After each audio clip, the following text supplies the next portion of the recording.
Tony Wakeford was asked to leave Death in June in late 1983 because Patrick Legas and I knew that his interest had waned in Death in June and his outside interests were becoming ever more distracting. We felt Tony was holding us back in various ways.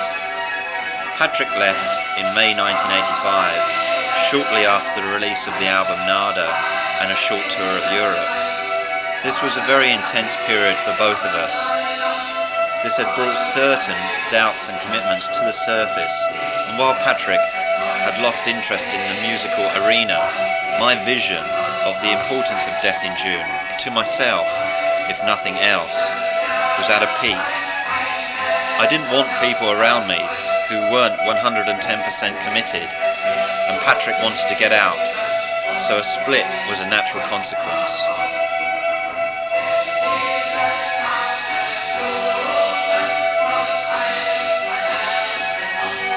Basically, David Tibet had attended several of the early Death in June concerts in London. I knew of him via his work with Psychic TV and 23 Skidoo.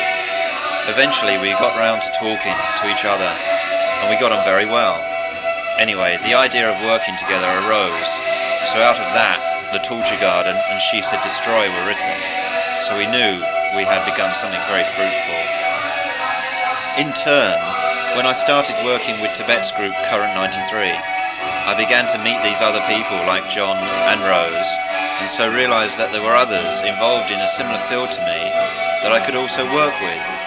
We already seemed to know of each other's work anyway. Current 93 seems to be an umbrella under which people of a similar nature appear to take shelter every so often.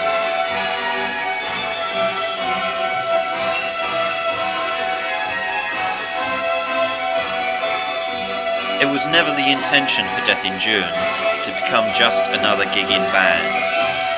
We didn't like the idea of performing live because so much is affected by outside influences such as the venue, the PA, sound engineers and other boring paraphernalia that goes with concerts.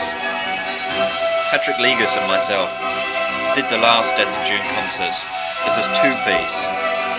And because we were both musically and physically proficient, this was, despite being very difficult, possible. However, since his departure over 3 years ago, I have decided to concentrate on studio work due to the difficulties and problems live performances would present me. I hate being out of control. If I were to allow Death in June to perform live again, it would take a lot of trust. I don't know if I trust anyone that much.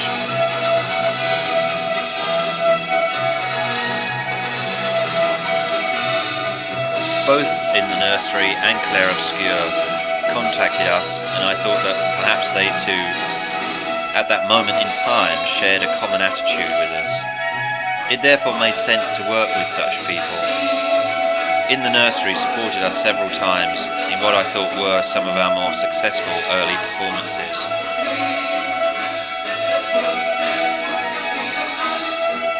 Is there any goal in anything? My work is instinctive. I am fulfilling my destiny. What other goal is there?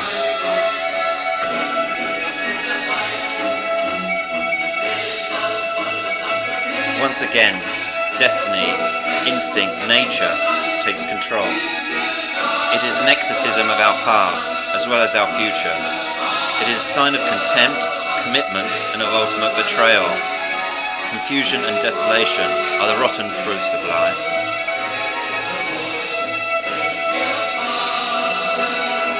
More likely, death of a man is the direct result of the confusion I found myself in at that time. My mind was a whirlpool of thoughts, ideas, sounds, and it seemed to be the only way of articulating. I wanted to put all of that in one piece. It reflects everything that I was interested in at that moment. Death of a Man is the title of a book I was shown only once in 1980. It contained photographs of Yukio Mishima portraying in various styles, literally the death of a man. He later went on to commit suicide. That experience stayed with me, the experience of seeing the book. It was so beautiful. A few days after the start of this particular track's recording, Eugénio sadly died. Both authors are featured on the track. It was chosen.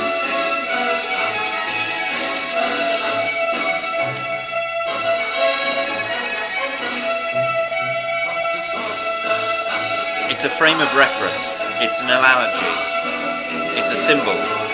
It's perhaps almost a homage.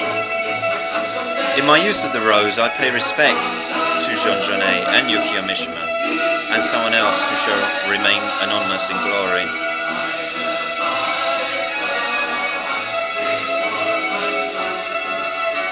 I can't really tell you why. Death in June is not really part of the music scene, not even the independent one. I am not really interested in any of it. I think it contains such rubbish, it demeans me to have much contact with it. I only do so reluctantly. I think on the whole, people who are meant to know about Death in June will know about Death in June. Perhaps that's the real reason anyway.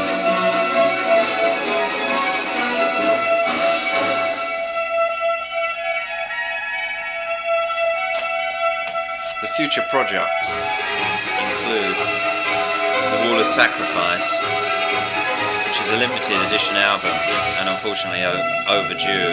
However, all things are meant to be written at the right time, and this is taking its own natural course.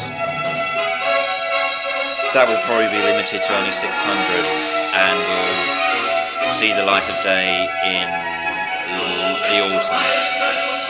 In the meantime, there will be a mini-album compilation entitled 93 Dead Sun Worlds.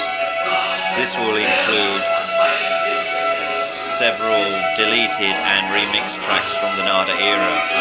The full track listing is The Torture Garden and Last Farewell, which are the two tracks that were featured on the NER compilation album, deleted about 4 years ago. Doubt to Nothing, which was the extra track on the 12-inch of She Said Destroy. Then there are new versions of She Said Destroy, Fields of Rape, and Ue Klaus Barbie, otherwise known as Set in Rev. That will see the light of day in late summer, I hope. Also due to be released at the same time will be a CD-only release entitled The Corn Years. This will include tracks from both The World That Summer and Brown Book. Several will be remixes.